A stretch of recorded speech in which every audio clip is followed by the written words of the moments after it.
Nossa conversa de hoje é o início desse versículo. Sobre tudo que se deve guardar. Repetir o versículo? Provérbios 4, 23.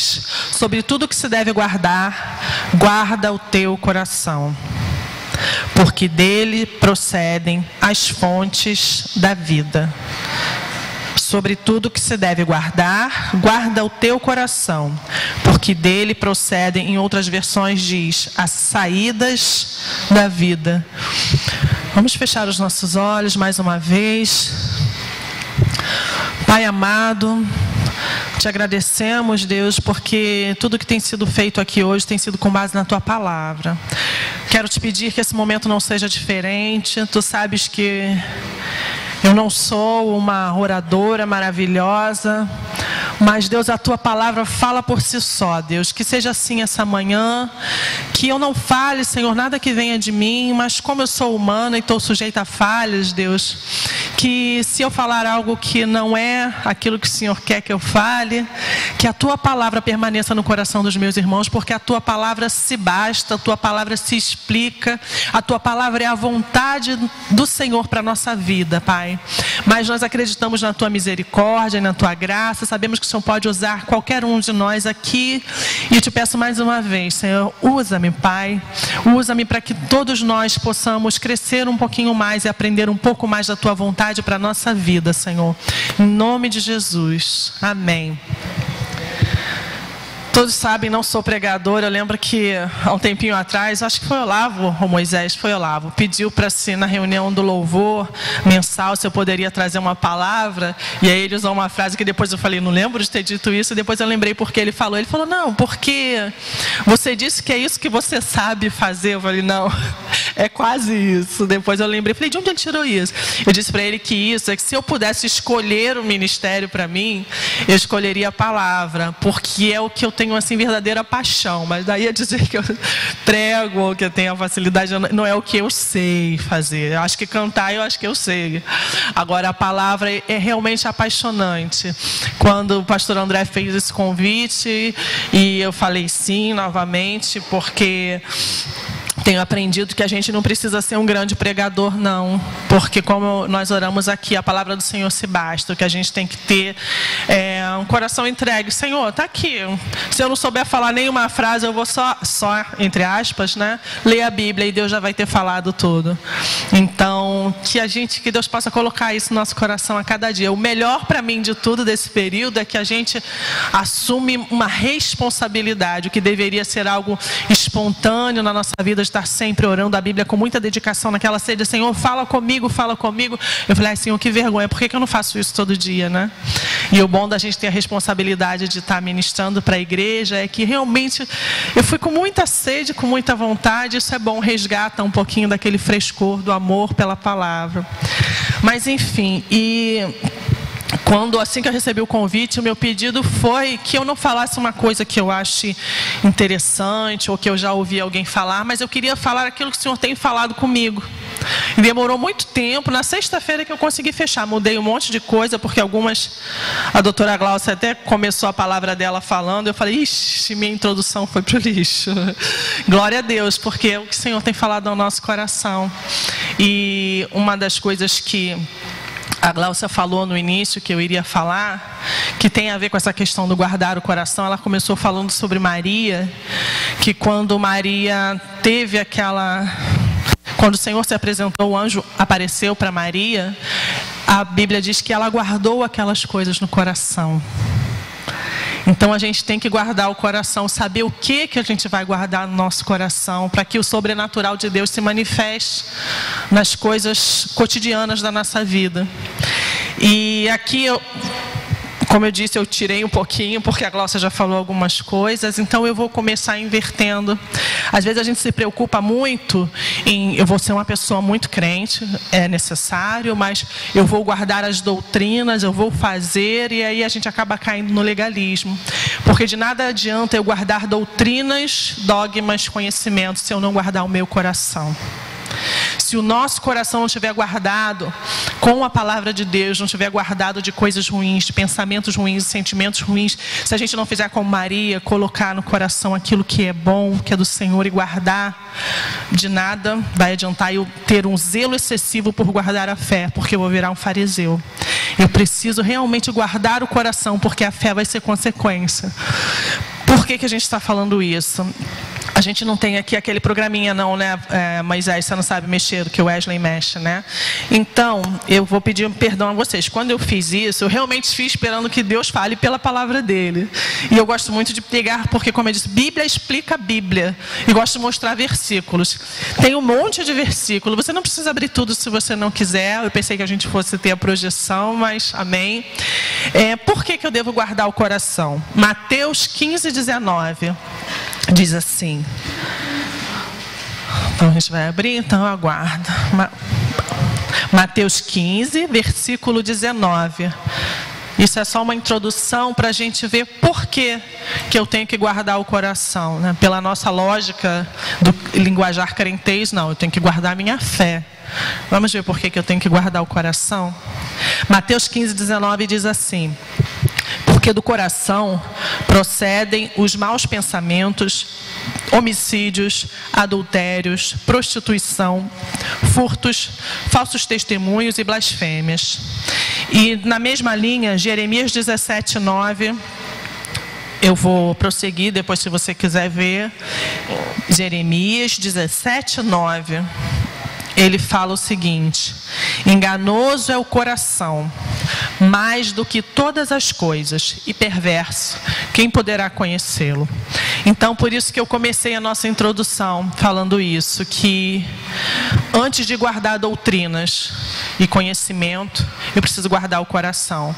Porque as fontes, as saídas da vida, tanto para eu ter um bom relacionamento familiar, para eu ter um bom relacionamento no meu trabalho, eu ter um bom relacionamento com Deus e ter uma fé sólida, eu preciso ter o coração guardado. Eu achei interessante aqui no que a gente leu no início, Provérbios 4, versículo 20 a 22, a gente vê como a Bíblia é atual, né? E a gente vê cientistas e médicos e pesquisando e fazendo descobertas mirabolantes. Hoje está na moda as doenças psicossomáticas, doenças da alma, doenças... Eu estava até conversando com a Vanessa sobre uma pessoa que estava tendo um monte de sintomas e eu não sabia o que ela tinha. E alguém falou assim, isso é frescura. Eu falei, não, eu não acho. Ela pode não ter uma doença física, mas às vezes uma doença da alma está fazendo com que ela tenha aqueles sintomas. E aqui, Provérbios 4, do 20 a 22, fala o que os médicos têm dito, que sobre isso, hoje em dia a gente tem depressão, síndrome do pânico, e as coisas, entre aspas, mais simples, uma gastrite, porque eu não cuidei do meu emocional, me deu uma gastrite. Outros têm problema intestinal por causa das emoções. Eu, confessando o meu fraco, meus músculos travam quando eu fico muito tensa, aí a coluna vai para as cucuias por causa das emoções, porque eu não guardei o coração. E aqui fala assim, olha, isso aqui foi Davi escrevendo para o filho dele, Salomão. A partir do 20 ele fala assim: filho meu, atenta para as minhas palavras e as minhas razões inclina o teu ouvido. Não deixe que elas se apartem dos teus olhos, guarda-as no teu coração, porque, verso 22, são vida para os que as acham e saúde para o seu corpo. E na continuação ele fala sobre tudo que se deve guardar. Guarda o teu coração. Mas, sobretudo, é mais do que tudo, mais do que qualquer outra coisa. Guarda o teu coração. Guarda o teu coração, porque dele procedem as saídas da vida, desde a sua questão física até a questão espiritual, a questão relacional. Isso procede do seu coração. Isso aqui foi escrito, como eu falei, por Davi para o seu filho Salomão, que viria a ser o futuro rei de Israel. E Davi, como a gente bem sabe, ele é um cara que viveu muitos altos e baixos. E eu penso que quando ele na sua velhice escreveu isso para o seu filho, ele sabia o que estava falando, porque ele sentiu na pele as consequências dele não ter guardado o coração. Ele era um homem segundo o coração de Deus. Deus o usou imensamente, foi um grande guerreiro, foi um homem escolhido por Deus para estar à frente da nação de Israel. Mas por não guardar o coração, ele cometeu um adultério. Por causa daquele adultério, ele cometeu um homicídio. Deus o perdoou, Deus o restaurou, mas ele colheu os frutos. Infelizmente, os frutos ficam, as consequências ficam. E Davi teve uma vida familiar totalmente desequilibrada. Se você quer um exemplo na Bíblia de uma família desestruturada, família de Davi. Ele teve um filho chamado Aminon, que cometeu incesto. E depois humilhou a sua irmã. E aí, por conta disso, o irmão dele, Absalão, matou Aminon para se vingar do que ele tinha feito. E esse mesmo Absalão que matou o irmão para se vingar, depois cobiçou o reino de Davi e virou o maior inimigo de Davi. E perseguia Davi para matá-lo. Não sei o que levou esses filhos a terem essa vida tão torta. Talvez tenham visto lá, meu pai? Que pai? Ele fez isso, isso e isso.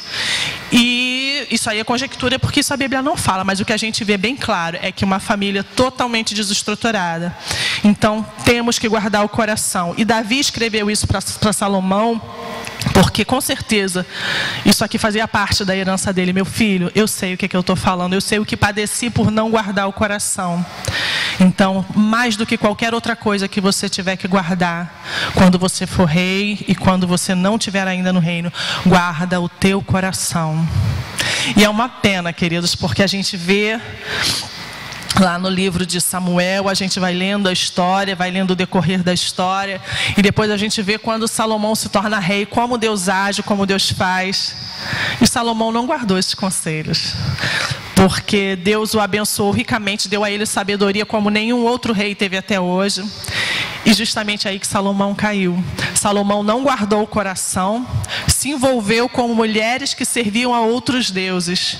E como se não bastasse, ele passou a servir aqueles deuses que aquelas mulheres serviam.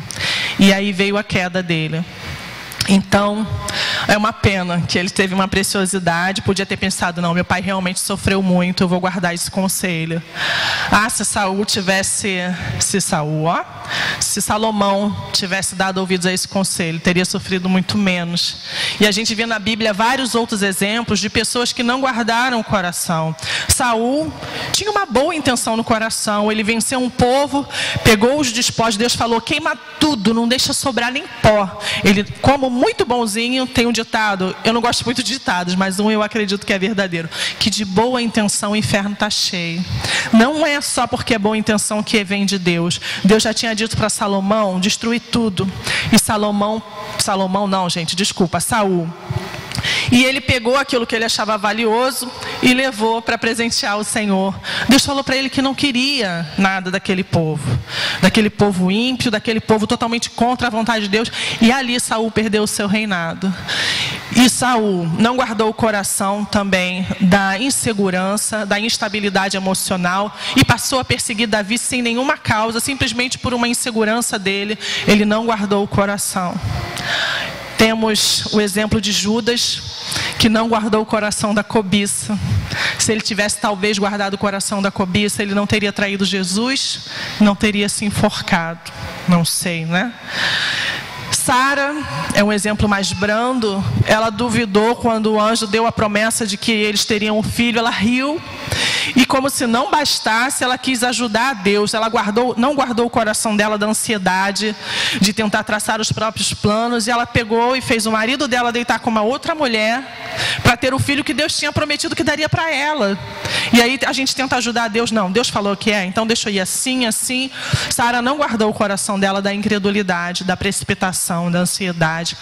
E o que gerou foi que o marido dela teve com essa outra mulher um filho, que até hoje, as duas nações que geraram os dois filhos, do filho da promessa e desse filho gerado, até hoje essas nações estão em guerra.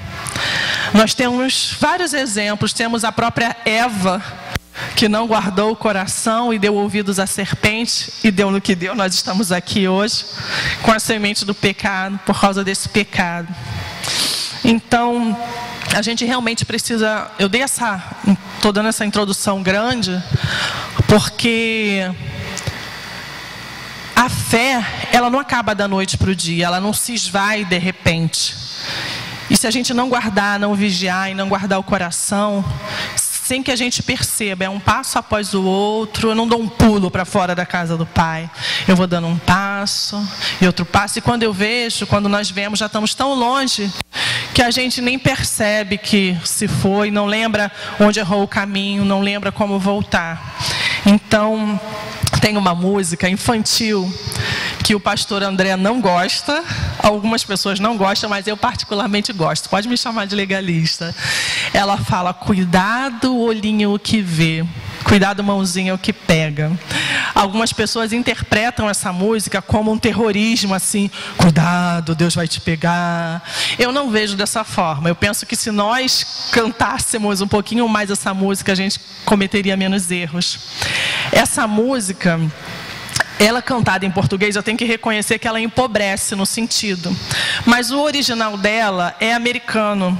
E muda completamente o sentido da música. Porque ela no inglês, ela, ao invés de usar a expressão cuidado que nós usamos, é usada uma expressão que é take care. Tenha cuidado também, mas que é a mesma expressão usada para alguém que eu quero bem e a pessoa, por exemplo, vai embora, ou vai viajar, ou vai sair, eu falo: se cuida. Então muda totalmente o sentido de cuidado para se cuida, eu te quero teu bem, seja zeloso.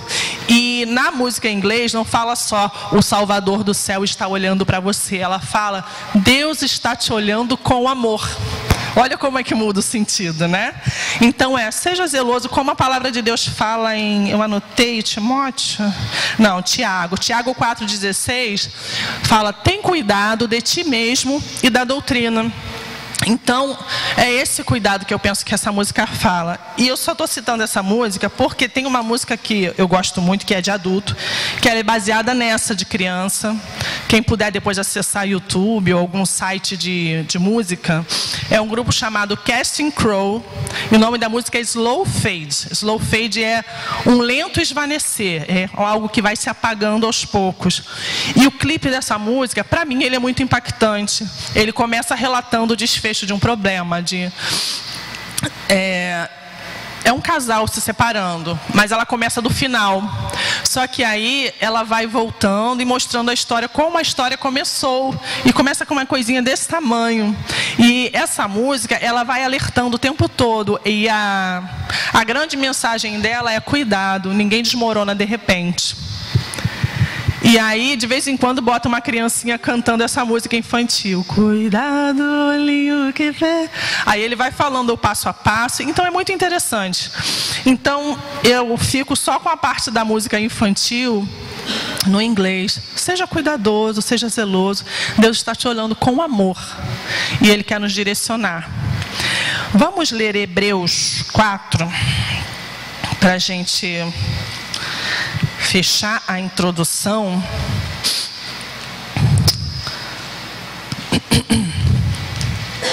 Hebreus, cadê você?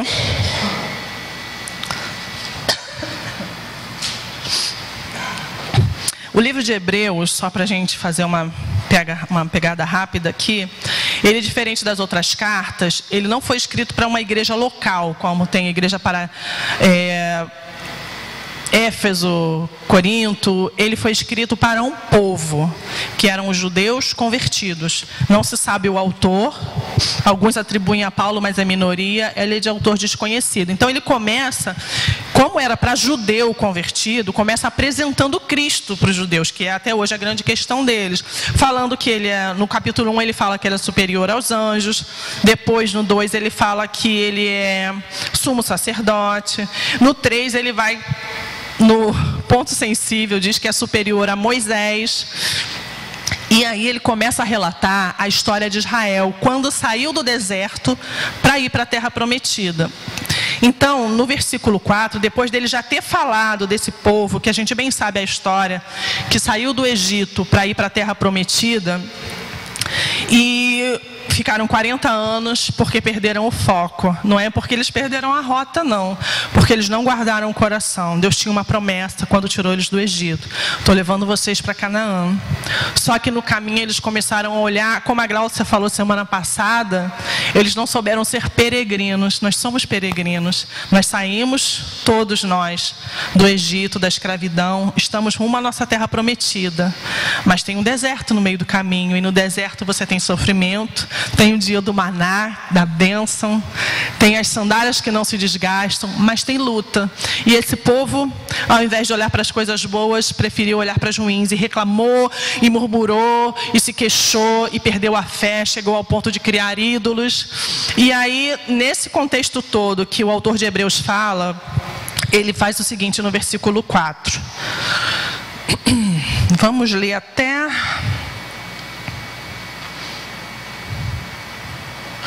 o 13, tá? É grande, mas... Temamos, pois, que porventura, tendo deixado a promessa de entrar no seu repouso, pareça que algum de vocês fica para trás. Ele está comparando com o povo do deserto, tá? Exortando ao povo hebreu que tinha acabado de se converter. Porque também a nós foram pregadas as boas novas, assim como a eles, aquele povo do deserto. Mas a palavra da pregação nada lhes aproveitou, porque não estava misturada com a fé naqueles que a ouviram. Porque nós, os que temos crido, entramos no repouso, assim como disse: jurei na minha ira que não entrarão no meu repouso, embora as obras de Deus tivessem acabadas desde a fundação do mundo. Vamos pular agora para o 5. E outra vez nesse lugar ele disse: não entrarão no meu repouso, visto que resta alguns que entrem nele, e que aqueles a quem primeiro foram pregadas as boas novas não entraram por causa da desobediência. Isso aqui ele está dizendo porque a primeira geração que saiu lá do Egito, toda morreu antes de chegar à terra prometida. Eles não entraram na terra prometida. O 7, vamos lá, o 7 determina outra vez, dizendo: hoje, dizendo por Davi por muito tempo depois, como está escrito: hoje, se ouvirdes a sua voz, não endureçam o coração. Porque se Josué tivesse dado descanso, não falaria depois disso de outro dia que viria. Portanto, resta ainda um descanso para o povo de Deus. Porque quem entrou no seu descanso, ele próprio descansou das suas obras, assim como Deus descansou das suas. Agora presta atenção no 11. Procuremos, pois, entrar naquele descanso, para que ninguém caia no mesmo exemplo de desobediência. Porque a palavra de Deus é viva e eficaz, e mais penetrante do que espada alguma de 2 gumes, e penetra até a divisão da alma e do espírito, e das juntas e das medulas, e é apta para discernir os pensamentos e intenções do coração. E não há criatura alguma encoberta diante dele. Antes, todas as coisas estão nuas e patentes aos olhos daquele com quem temos de tratar. Me ressaltou aos olhos, porque às vezes a gente fala assim: ah, Senhor, eu não guardei o meu coração, mas eu não percebi o que estava acontecendo. As coisas são sutis, mas não passam despercebidas, porque quando a gente procura fazer da Bíblia realmente o que a palavra diz, que ela é lâmpada para os nossos pés, luz para o nosso caminho, às vezes a gente lendo, fala: Senhor, eu estou fazendo. E aí a ficha vai caindo, o download vai completando, que é mais moderno, né? Vai baixando. E a gente vai entendendo onde está o nosso coração, em que caminho nós estamos. Quando a gente vai lendo, a palavra de Deus mexe com a gente, mexe com o nosso coração. E ele fala: ela é viva e eficaz. Eficaz é algo que produz efeito. E ela é mais cortante do que uma espada de 2 gumes. Espada de 2 gumes tem corte dos 2 lados. E ela penetra a ponto de dividir aquilo que muita gente discute até hoje. Se é alma e espírito, se é tudo uma coisa só. É algo tão misturado que nem os mais estudiosos hoje chegaram a um consenso. A palavra de Deus faz isso. Ela consegue dividir aquilo que parece indivisível. Separa a alma, separa o espírito, juntas e medulas que estão ali coladinhas. A palavra de Deus consegue separar, e diz que ela é apta para discernir os pensamentos e intenções do coração. E me chama a atenção, cadê? Repousou das suas obras, porque, cadê? Versículo 4... É o 4:1 mesmo. Temamos, pois, que porventura, deixada a promessa de entrar no descanso de Deus, pareça que algum de vós fique para trás. O versículo 2, o capítulo 2, cadê no 2? Não, o 3, o 7, fala assim, portanto, diz, capítulo 3, versículo 7, do mesmo livro de Hebreus. Portanto, como diz o Espírito Santo, se ouvirdes hoje a sua voz, não endureça o coração, como na provocação no deserto, onde os vossos pais tentaram a Deus, provaram e viram por 40 anos as minhas obras. Por isso eu me indignei contra essa geração e disse: estes sempre erram no seu coração e não conheceram os meus caminhos. Nós precisamos realmente estar muito, muito atentos, porque o coração, a gente já leu lá no início, é enganoso, é corrupto e dele procedem todos os males. Guardar o coração de quê? Esse é um outro ponto aqui. Guardar o coração. Algumas coisas vão se repetir, porque eu já falei lá no exemplo dos personagens bíblicos. Guardar o coração da ansiedade, da pressa. Isso foi uma das coisas, um dos erros que aquele povo hebreu cometeu. Eu citei o exemplo aqui de Sara. E existe um provérbio que fala que a bênção antecipada, ela acrescenta dores, ela deixa de ser bênção. Então nós temos que realmente, aqui fala do descanso de Deus. Cadê? Que entramos no descanso no 4, porque... O 3, né? Porque nós, os que temos cridos, entramos no descanso. Lá no final, porque repousou, isso, porque em certo lugar disse que Deus repousou de todas as suas obras. Resta então que alguns entrem neles, nesse descanso. Portanto, versículo 9, resta ainda um repouso para o povo de Deus. O descanso é algo totalmente oposto à ansiedade e à pressa, porque aquele povo estava no deserto. E na hora da insatisfação, da ansiedade, da pressa, ele enxergava a aridez. Quando a gente está no deserto, a gente olha à volta, você não vai ver um caminho que é para você seguir, como no caso deles. Você vê um nada. E aí, ao invés deles olharem que Deus mandava o maná todo dia, que a Bíblia diz que os sapatos deles não se gastaram durante 40 anos, que as roupas não se desgastaram. Eu não posso produzir maná, então tem que descansar. Ou Deus manda ou nada vai ser feito. Eu não posso fabricar um chinelo que não se gasta, uma roupa que não se desgasta.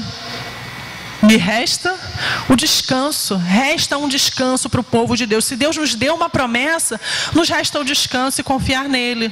Eu não estou fazendo uma apologia à preguiça e à inércia, mas guardar o coração daquilo que não é a vontade de Deus para a nossa vida. Deus tem uma promessa, descansa, porque é Ele que vai mandar o maná. Se Deus te orientar e falar, vai por aqui ou vai por ali, amém. Ora, pergunta ao Senhor se essa é a vontade dele e vai. Mas que o seu agir não se confunda com a perda de descanso, que seja um agir sob a direção de Deus, mas com o coração descansado de que é Deus em que age por nós, amém?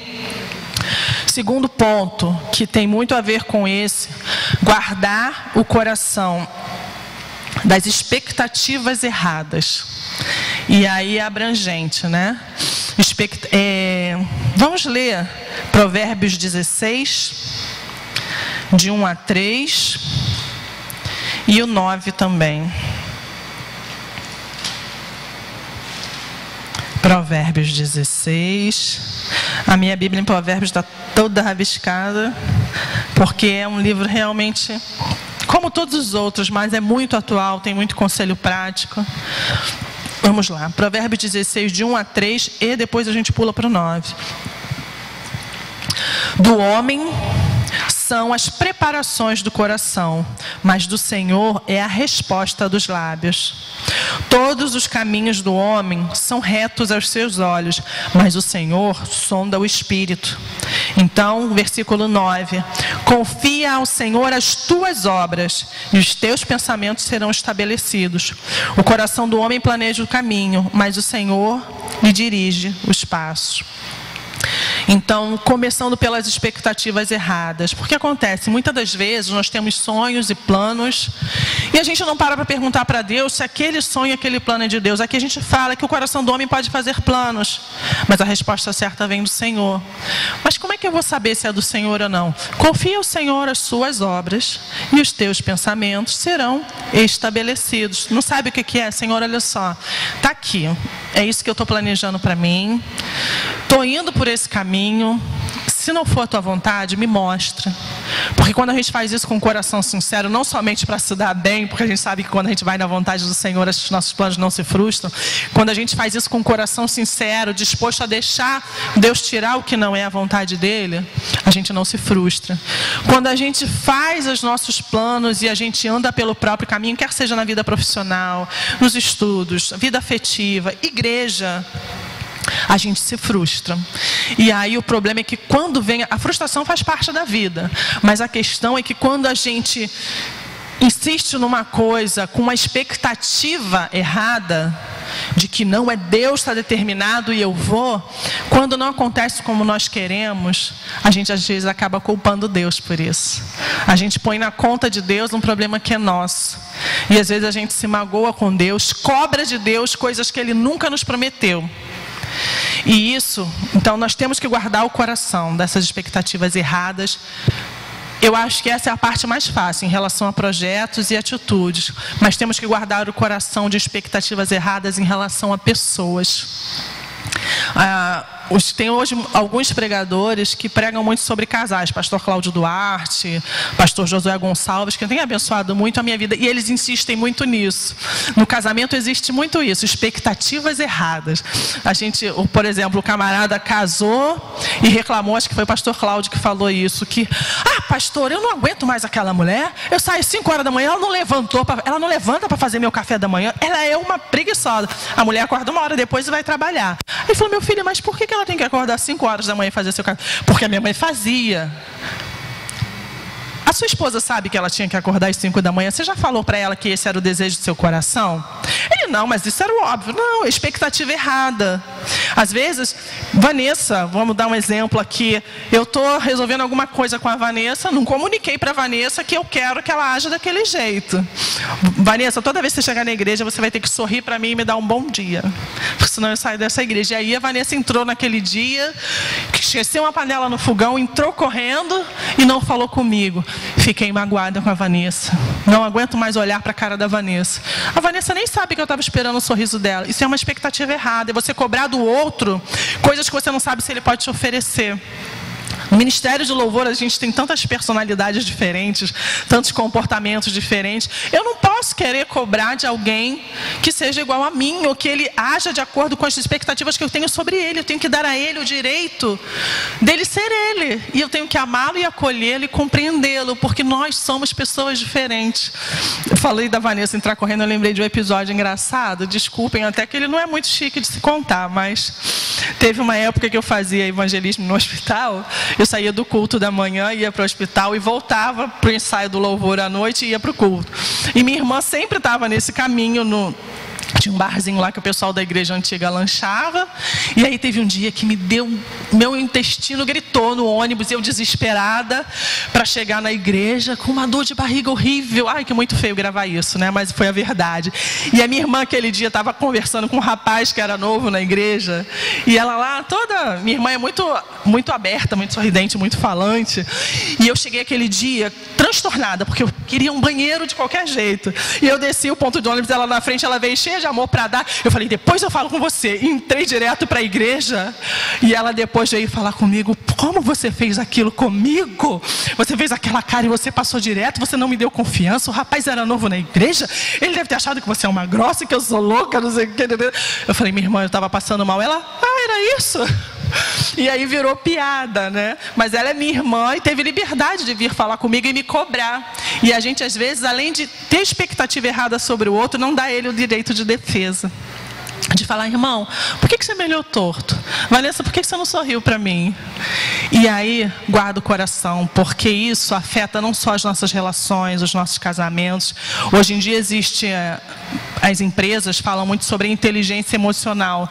Tem gente que tem um QI altíssimo, um coeficiente de inteligência, mas o coeficiente emocional dele é baixo. E tem empresas que estão dando preferência a quem sabe se relacionar, em detrimento a quem tem o conhecimento, porque não adianta. E isso serve para a Bíblia, isso serve para tudo na nossa vida. A gente precisa saber se relacionar, não criar expectativas erradas em relação ao outro. Ser honesto, ser sincero. Se você criar alguma expectativa, fala, marido, eu estou esperando que você essa noite lave a louça, amém? Deixa ele saber, não fica de cara feia depois, porque ele não lavou a louça. Então, não podemos criar expectativas erradas. Guarda o coração, que tem um pouco a ver com isso, da mágoa e da ira desmedida. Isso aqui eu acho que vocês não precisam abrir, porque já é bem conhecido, mas está em Provérbios 4, de 26 a 27. Irai-vos e não pequeis, não se ponha o sol sobre a vossa ira. Eu vou ficar só com esse pedacinho, o 26, depois a gente lê o outro. Irai-vos e não pequeis é o quê? Não é pecado você se irar, você reagir, você se irritar. O pecado é você deixar aquela ira se enraizar no seu coração. E aqui fala, não se ponha o sol sobre a vossa ira, não deixe o dia acabar sem resolver esse problema. Não deixe que anoiteça, não vá dormir com aquilo no seu coração, porque o versículo 27 diz o que acontece. Não deis lugar ao diabo.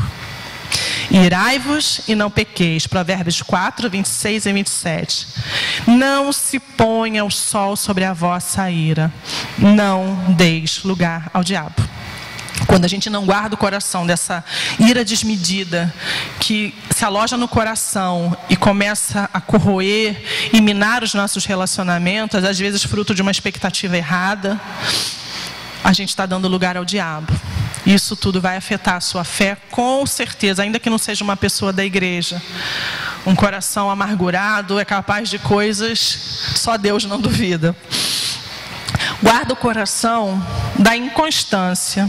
Tiago 1, versículo 8, fala o seguinte: o homem de coração dobre. Dobre é duplo, né? Um dia está bem, um dia está mal. O homem de coração dobre é inconstante em todos os seus caminhos. Guarda o teu coração da inconstância. Hoje em dia a gente sabe que tem a doença chamada bipolaridade. Tem algumas coisas que são clínicas. Mas meu conselho para todos nós, se você percebe que o seu coração é dobre, primeiro, procura ajuda, ou de um amigo, ou de um pastor, conversa, olha para si mesmo e tenta descobrir qual é o motivo. Porque pode ser algo que dependa somente de você falar, não vou dar lugar à minha mente, eu vou guardar o meu coração. Mas pode ser que você precise de uma ajuda de um médico, de um psicólogo. A Bíblia fala que o homem de coração dobre é inconstante em todos os seus caminhos. Um dia eu amo, um dia eu odeio, um dia eu quero esse emprego, é o emprego da minha vida, outro dia já não é mais, um dia essa é a faculdade da minha vida, eu quero medicina, outro dia já pensou, Lucas, eu quero matemática, ui!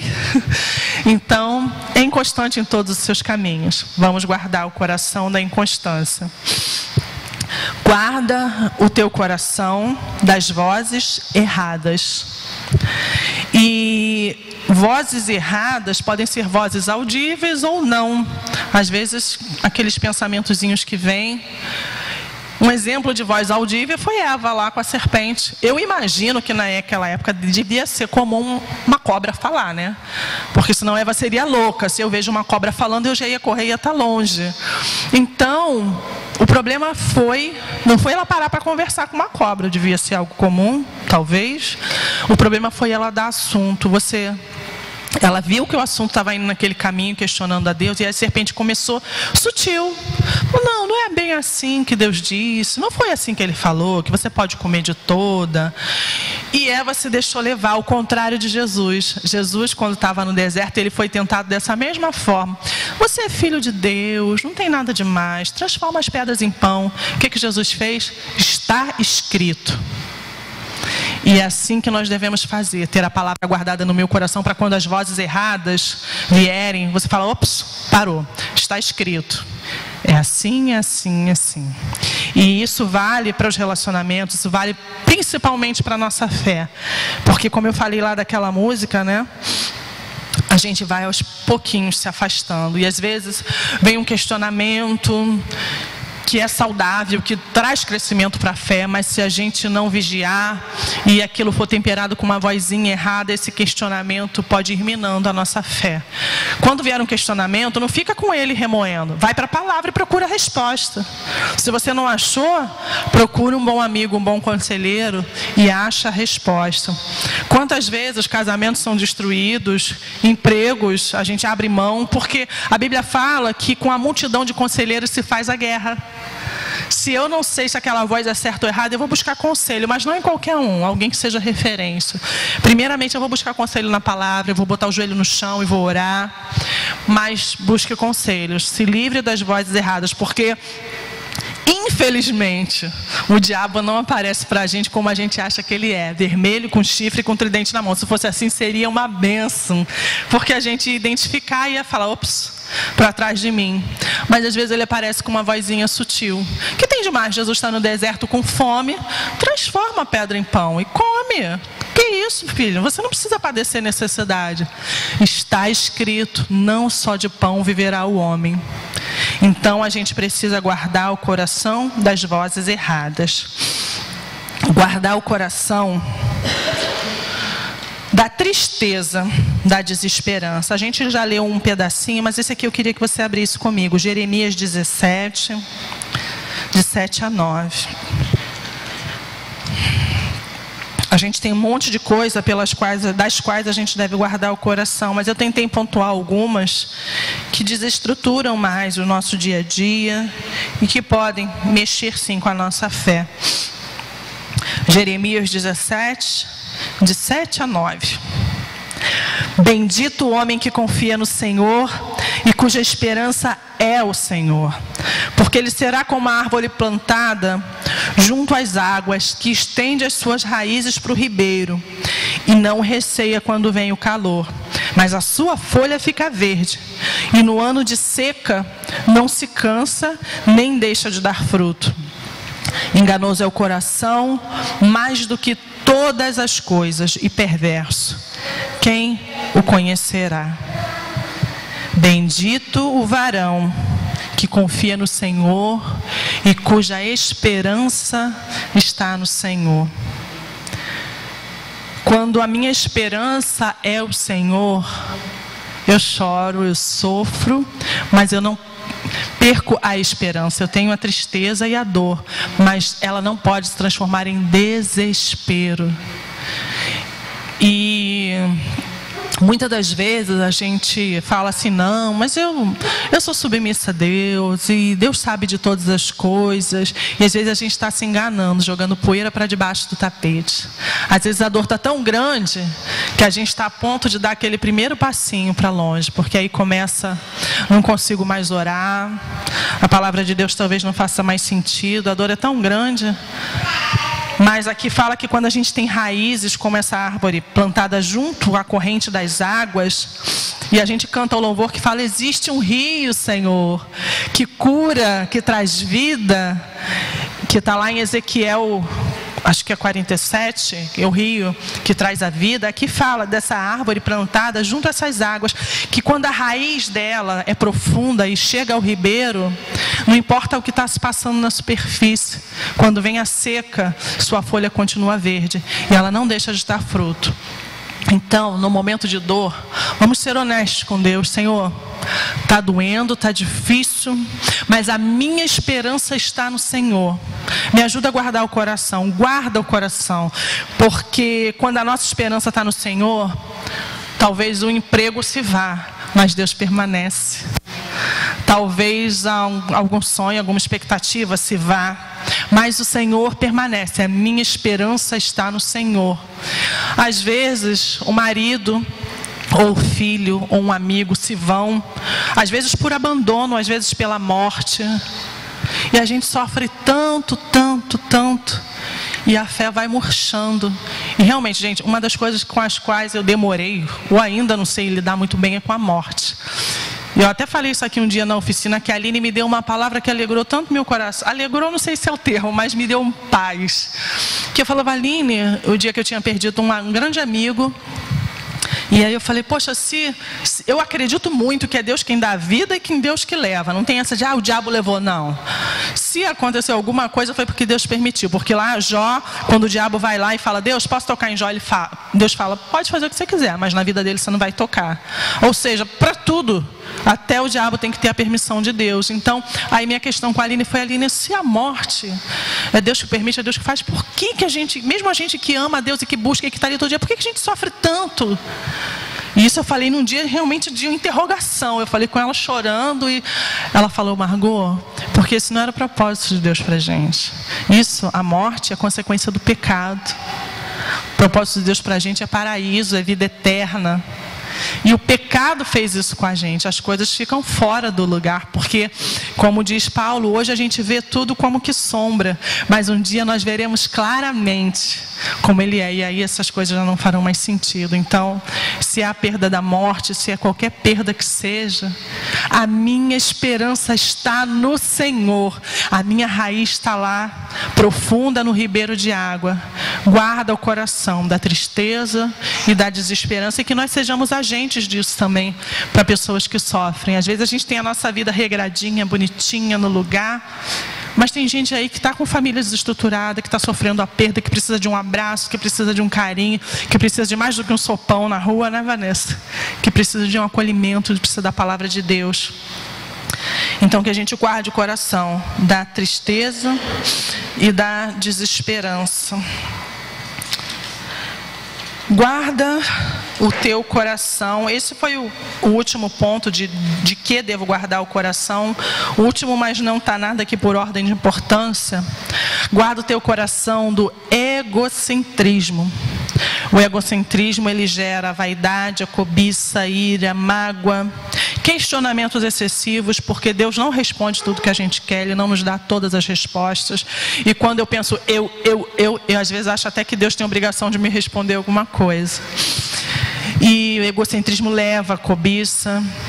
Tiago 1,14, ele fala que Deus não tenta ninguém, que cada um é tentado segundo a sua própria cobiça. E cobiça não é só o ter material, tem diversos tipos de cobiça, né? Eu li Provérbios que me chocou, e a impressão que eu tive é que eu nunca tinha lido, achei que aquilo não estava na minha Bíblia antes.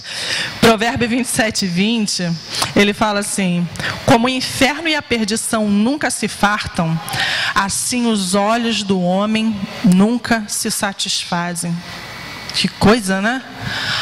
A gente fala, não, eu sou bonzinho, Deus me deu, amém, glória a Deus, que nada. Aí a gente passa e vê o vizinho que é ímpio, bem feliz da vida, e faz como Asaf: Senhor, meus pés quase se resvalaram. Tem um salmo que foi escrito por Asaf, e ele fala isso: quando eu vi, Senhor, que o ímpio prosperava, que o ímpio fazia, acontecia e não tinha punição, os meus pés quase se resvalaram.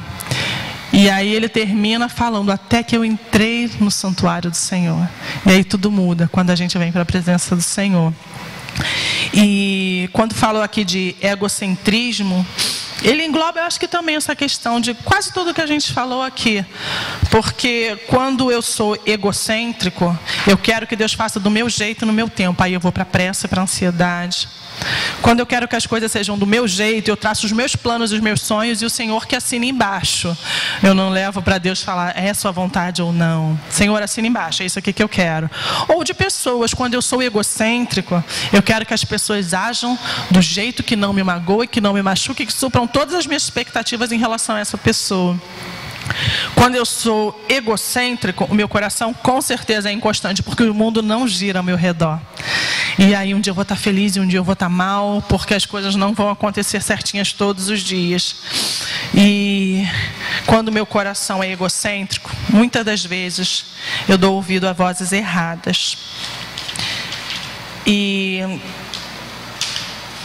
lá em Colossenses 3,15, fala o seguinte: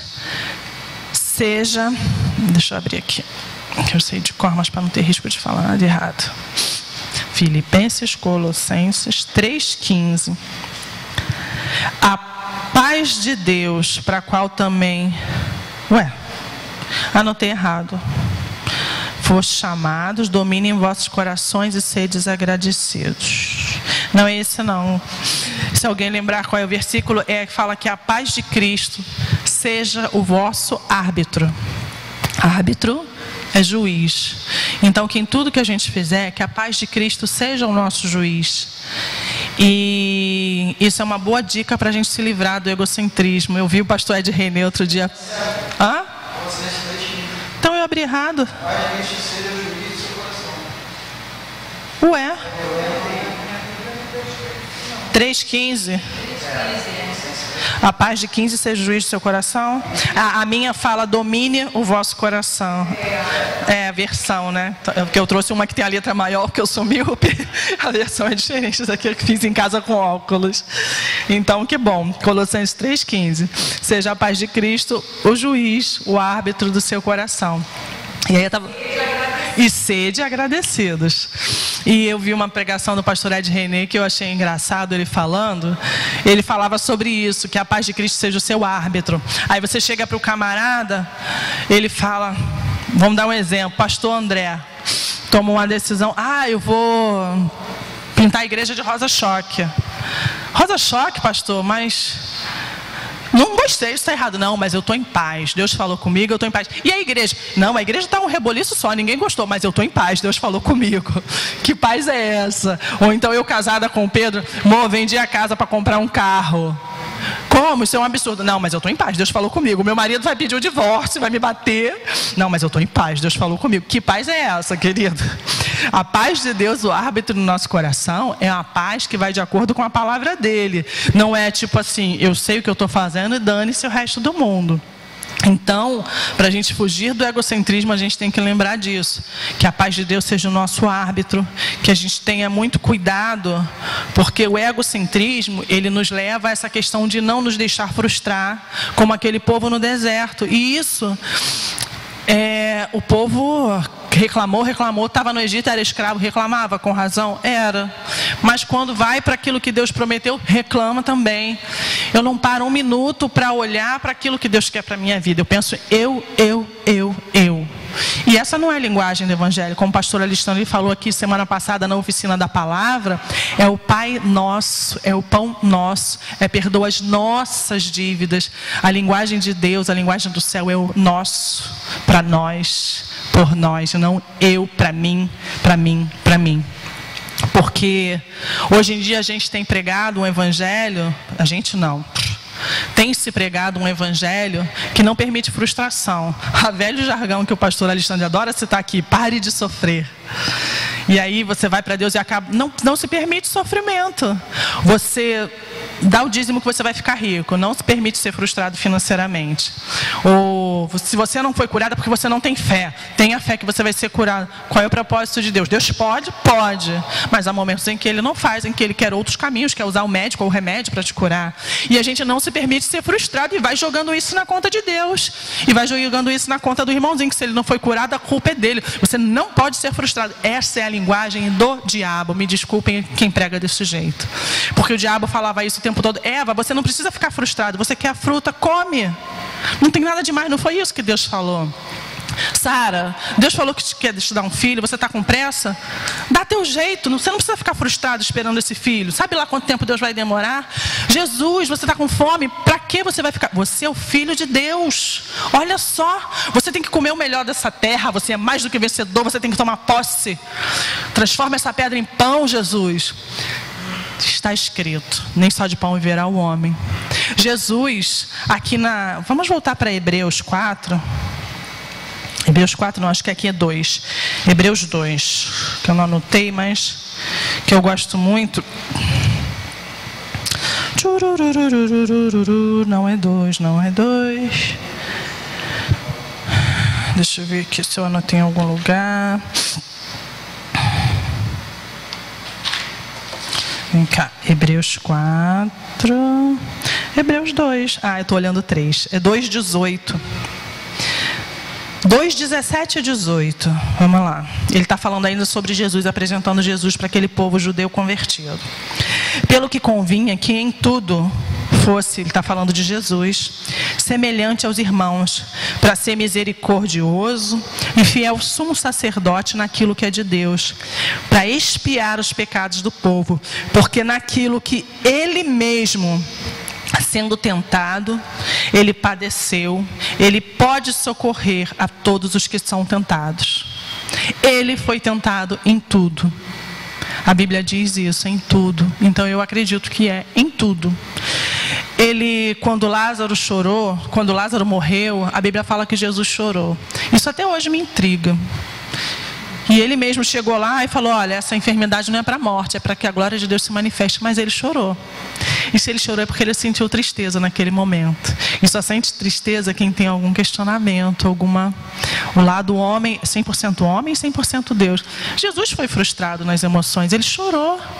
No Getsemane, a Bíblia fala, isso para mim é o cúmulo, né? Que ele, num momento de muita agonia, muita tristeza, chamou os 3 mais próximos para irem orar com ele. E ele falou, olha, agora vocês ficam aqui orando, que eu vou um pouquinho mais reservado orar sozinho com meu pai, porque a minha alma está angustiada até a morte. Você fala isso para os seus 3 melhores amigos, o que você pensa? Quando eu voltar, eles vão estar lá, o fogo descendo, eles orando por mim. E Jesus voltou, eles estavam dormindo. Olha, que frustração. Se frustrou com as pessoas. Sem contar de Judas, que comia com ele e o traiu.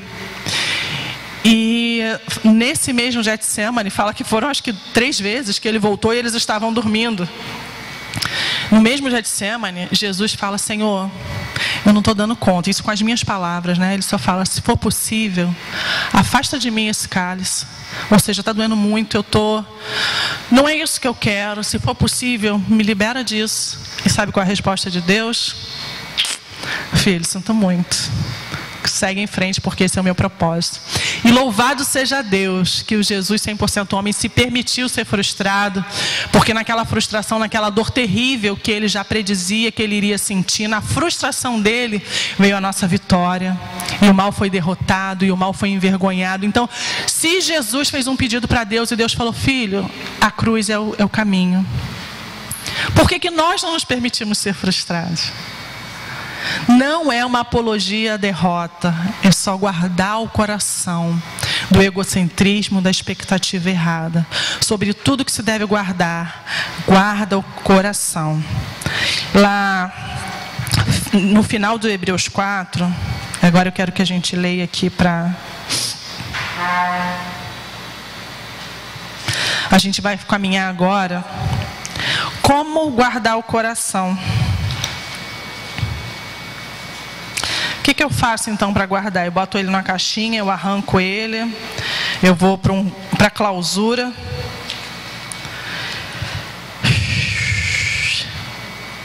Gente, vamos mudar aqui a ordem, não gostei dessa ordem não. Esquece, deixa aí aberto que a gente vai ler depois. Vou deixar isso para o final. O que fazer para guardar o coração? O primeiro que eu já disse aqui, se alimentando da palavra, sempre. Salmo 119, por várias vezes ele exalta a palavra de Deus e fala que a palavra do Senhor é lâmpada para os nossos pés, é luz para o nosso caminho, ela é a nossa bússola. E o salmista fala, Davi, depois que fez aquilo tudo, ele fala, Senhor, guardei a tua palavra no meu coração para não pecar contra ti. Guardei a tua palavra no meu coração para não pecar contra ti. Alguém aqui já citou isso uma vez, e um amigo meu que ele é da Polícia Federal, ele uma vez falou isso para mim, eu nunca mais esqueci.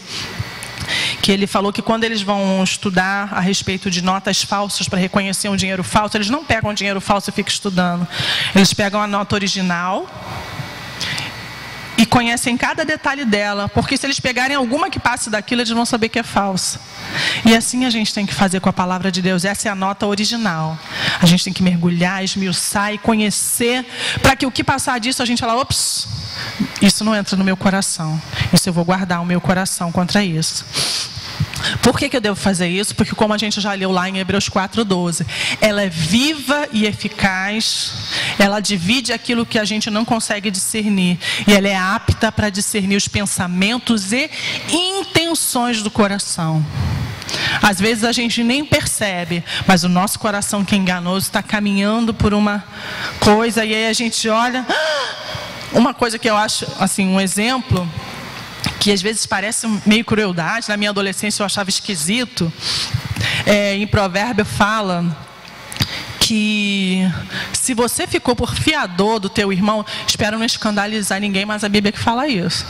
Vai lá, irmão, implora para ele te liberar disso, porque você vai estar com a tua alma presa a ele. Fala que ser fiador é um laço. E aí até esse tipo de coisa Deus nos orienta. E às vezes a gente está para fazer alguma coisa, um negócio, tomar uma atitude, escolher um namorado, escolher um casamento, escolher um emprego, ou enfim, escolher em que padaria comprar o pão. Eu acredito que se nosso coração for sincero, Deus orienta. E na palavra de Deus, e às vezes você abre uma coisa tão prática: Senhor, então é isso, eu não percebi, eu estava indo pelo caminho errado, me perdoa, me ajuda a mudar. E isso, guardar o coração na palavra de Deus. Outra forma de guardar o coração, que eu já falei, é buscando bons conselheiros. Uma que é meio óbvia para a gente: cantar louvores que estejam de acordo com a palavra de Deus. Porque às vezes eu estou em algum lugar, eu estou lavando a louça, eu não vou lembrar de citar o versículo todo, o trecho bíblico, mas se tem um louvor que ele é cantado de acordo com a palavra de Deus, eu posso ir cantando e louvando enquanto eu dou a faxina, enquanto eu estou trabalhando, dependendo do meu ambiente de trabalho, e aquilo vai enchendo o nosso coração com a palavra de Deus, aquilo vai nos alimentando. A Bíblia fala lá de Paulo e Silas na prisão, que enquanto eles cantavam, as cadeias se abriram, as correntes caíram. Então eu creio realmente que há poder no louvor. Essa é uma forma de guardar o coração também. Tem um ditado que diz que quem canta aos males espanta. Ele poderia estar na Bíblia com outra forma, né? Quem louva o Senhor, que é o dono de todas as coisas, está guardando o seu coração e está atraindo para si bênçãos. E uma outra forma de guardar a mente, que é um dos conselhos muito práticos que a Bíblia nos dá, deixa marcado aí o Hebreus 4. Vamos abrir junto. Filipenses. Fica lá quase no finalzinho, Gálatas, Efésios, Filipenses 4. Já estamos caminhando para o final. Filipenses 4, de 6 até 8. Isso aqui não precisa de muita explicação. Fala assim: irmãos, uma forma de guardar o coração, tá? Não estejais inquietos por coisa nenhuma. Antes, todos os seus pedidos sejam conhecidos diante de Deus, através da oração e da súplica, com ação de graças. E a paz de Deus, que excede todo o entendimento, guardará os vossos corações e os vossos sentimentos em Cristo Jesus. Quanto ao mais, irmãos, tudo que é verdadeiro, tudo que é honesto, tudo que é justo, tudo que é puro, tudo que é amável, tudo que é de boa fama, se há alguma virtude, se há algum louvor, seja isso o que ocupe o vosso pensamento. Não existe receita melhor para guardar o coração. O versículo 6 fala que devemos colocar diante de Deus tudo aquilo que nos inquieta. Se está errado ou não, Senhor, está me inquietando o jogo do Flamengo hoje, Senhor, o Flamengo vai perder de novo. É esquisito, mas se é isso que inquieta o teu coração, Deus é bem resolvido. A palavra do Senhor diz que o Espírito Santo conserta as orações tortas que a gente faz. Errado é não orar. Se você acha que é uma oração muito torta, ora assim mesmo, com um coração sincero, que Deus conserta a tua oração. Então aqui fala, tudo que te inquieta, coloca diante do Senhor, com oração, com súplica. Súplica é aquele pedido do fundo da alma, mas com ação de graça também. Senhor, estou colocando isso diante do Senhor, isso não está legal, eu não estou gostando, eu estou sentindo assim, assado, mas eu te agradeço, porque eu só estou recorrendo ao Senhor. Primeiro, eu te agradeço porque eu tenho acesso a Ti, e segundo, porque eu sei que eu posso confiar na Tua resposta, que mesmo que não seja aquilo que eu quero, é o que é o meu bem. Então esse aqui é o versículo 6, guardar o coração, colocando diante do Senhor tudo que te inquieta. O 7, para nossa surpresa, E para quem não gosta de ser frustrado, ele não fala que quando a gente faz isso, Deus vai fazer tudo o que a gente quer. O 7 fala: a paz de Deus guardará o teu coração e o teu sentimento. Fala que quando a gente coloca tudo diante de Deus, Deus nos enche com uma paz tão grande que a gente não entende. E essa paz vai guardar o nosso coração, vai guardar os nossos sentimentos em Cristo Jesus. Essa é a consequência de apresentar tudo diante de Deus em oração. Não é uma varinha mágica a oração. Eu toco aqui, Deus faz o que eu quero. É que a paz do Senhor vai guardar o teu coração. Até o dia em que Ele descortine diante de você as respostas que Ele quer ou não. Até o dia em que aquela promessa que levou tantos anos para ser cumprida se cumpra. Até o dia em que aquela dor tão grande passe. Ou até o dia que nós chegarmos na glória sem nada disso respondido. Mas a paz de Deus, que está acima de todo entendimento, guarda o nosso coração e a nossa mente em Cristo Jesus. E no 8 ele fala uma coisa bem prática: quanto ao mais, irmão, escolha o que vai parar no seu pensamento. Já foi dito várias vezes isso. Eu não posso escolher os pensamentos que passam pela minha cabeça. Eu não posso impedir que os pássaros voem sobre a minha cabeça, mas eu posso impedir que eles façam ninho sobre a minha cabeça. E aí é um exercício quase que de louco às vezes. Eu, pelo menos, às vezes me sinto uma louca. Às vezes penso uma coisa que eu sei que não é boa e aquilo vem remoendo e eu fico: não, eu não acredito nisso, isso não é de Deus, isso é uma mentira, isso não vai ficar no meu pensamento, isso não faz sentido. A Vanessa não sorriu para mim, é porque ela está com ódio de mim. Não, isso não faz sentido, isso não combina com a personalidade da Vanessa. E mesmo que combine, ela é minha irmã em Cristo e eu vou ser tolerante com ela. É um exercício. Então, qual é a peneira para você deixar ou não um pensamento, nós deixarmos ou não um pensamento parar na nossa mente? Versículo 8, eu vou perguntar: isso é verdadeiro? Isso é honesto? Isso é justo? Isso é puro? Isso é amável? Isso tem boa fama? Isso tem virtude? Isso é um pensamento louvável? Seja isso que ocupe o meu pensamento. Assim diz o versículo 8. É por isso que é tão importante a gente mergulhar na palavra, porque isso para mim é uma das coisas mais práticas que a Bíblia ensina. Coloca diante de Deus em oração o que está te inquietando. Pode ter certeza que a paz dele vai te guardar. E na prática, não deixe que pensamentos ruins ocupem a sua mente.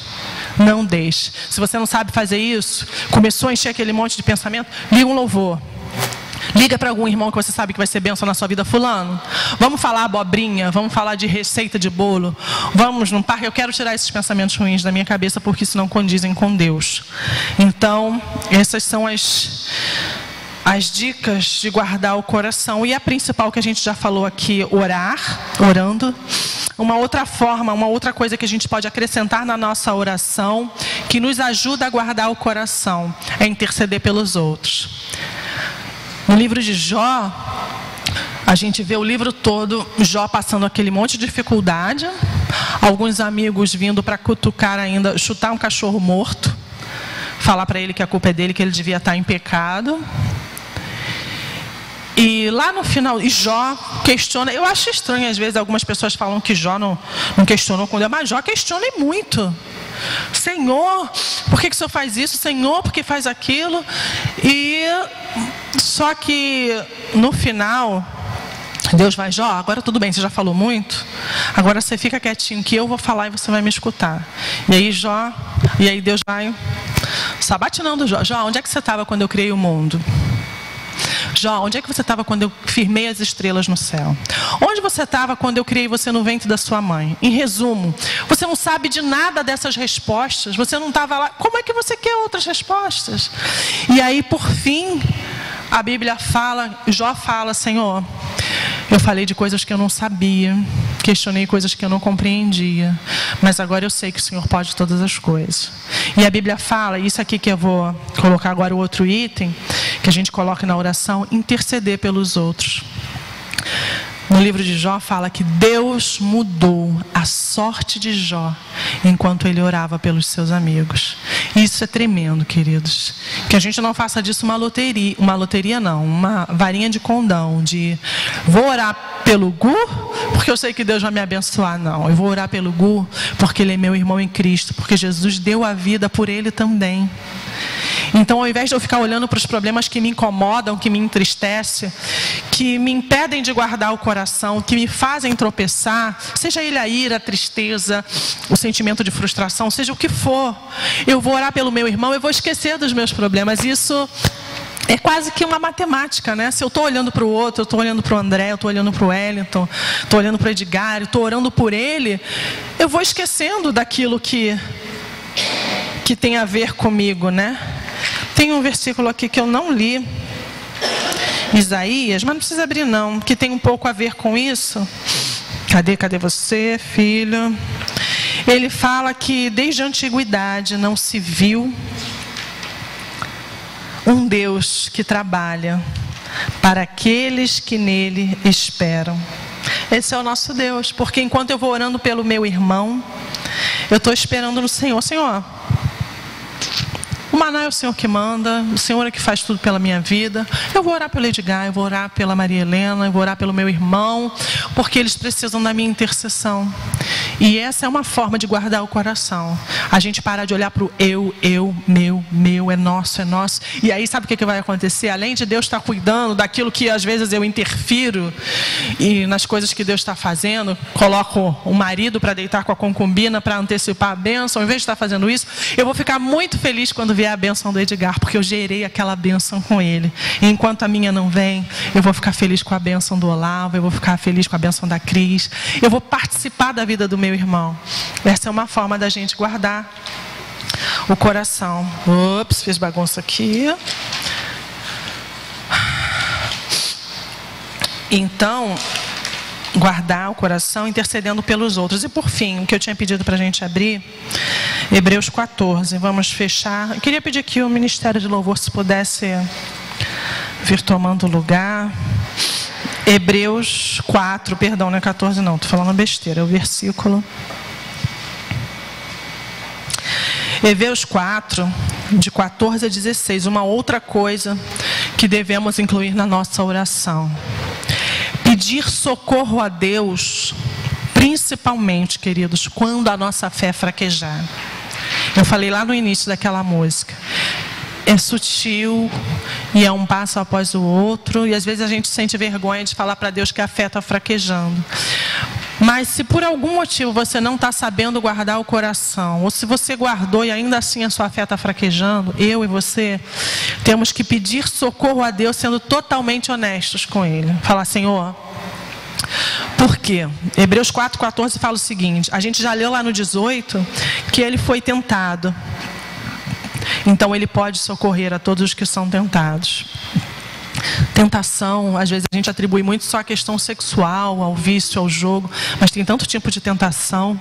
Tem a tentação de querer ser Deus na vida da minha família, de querer determinar o que vai acontecer ou não. Tem a tentação de cobiçar além do que Deus quer para a minha vida. Tem a tentação de fazer os meus planos e deixar Deus de lado. Tem a tentação de não buscar a palavra e não orar. E Hebreus 4,14 fala o seguinte: portanto, visto que temos um grande sumo sacerdote, Jesus, Filho de Deus, que penetrou nos céus, nos apeguemos. Deixa eu ver aqui, porque essa versão está diferente da que eu fiz em casa. Desculpa, gente. Deixa eu só achar aqui. Isso. É isso mesmo. Na minha versão está assim: portanto, visto que temos um grande sumo sacerdote que adentrou nos céus, Jesus, o Filho de Deus, apeguemo-nos com toda a firmeza à fé que professamos, porque não temos um sumo sacerdote que não se compadeça das nossas fraquezas, mas sim alguém que, como nós, passou por todo tipo de tentação, porém sem pecado. E assim sendo, aproximemo-nos do trono da graça com toda a confiança, a fim de recebermos misericórdia e encontrarmos graça que nos ajude no momento oportuno. E eu sempre li isso aqui como a velha história da varinha de condão, do efeito oração, de que eu oro e Deus faz. E aí eu fiquei meio intrigada e fui vendo que a gente falou aqui do início de Hebreus, desculpa gente, vocês vão esperar em pé só um pouquinho, tá? Que ele está relatando do povo no deserto, ele está falando cuidado para não cair, cuidado para não se desviar. E aí me parecia que, de repente ele mudou o contexto e fala que agora, do nada, ele mudou o assunto, mas não é. Ele começa com um portanto, né, professora? E quando eu começo uma frase com um portanto, tem a ver com o que eu falei antes.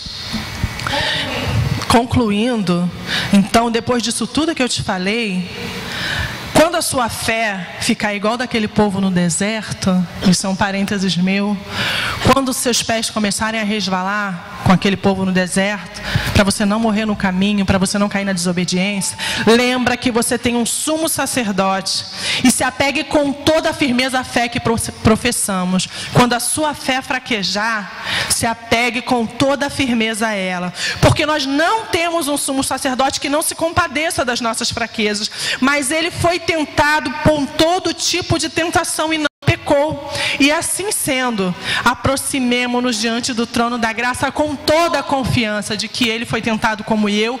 Ele não vai me julgar porque eu estou sendo tentada, mas ele, pelo contrário, vai interceder por mim, para que alcancemos misericórdia. Misericórdia é não dar ao outro o mal que ele merece, e graça é dar ao outro o bem que ele não merece. É isso que Deus faz conosco, que nos ajude no momento oportuno, no momento em que a minha e a sua fé fraquejarem, que a gente se apegue ao trono da graça do Senhor, para que ele nos ajude nesse momento oportuno. Quero te convidar a ficar de pé, orar.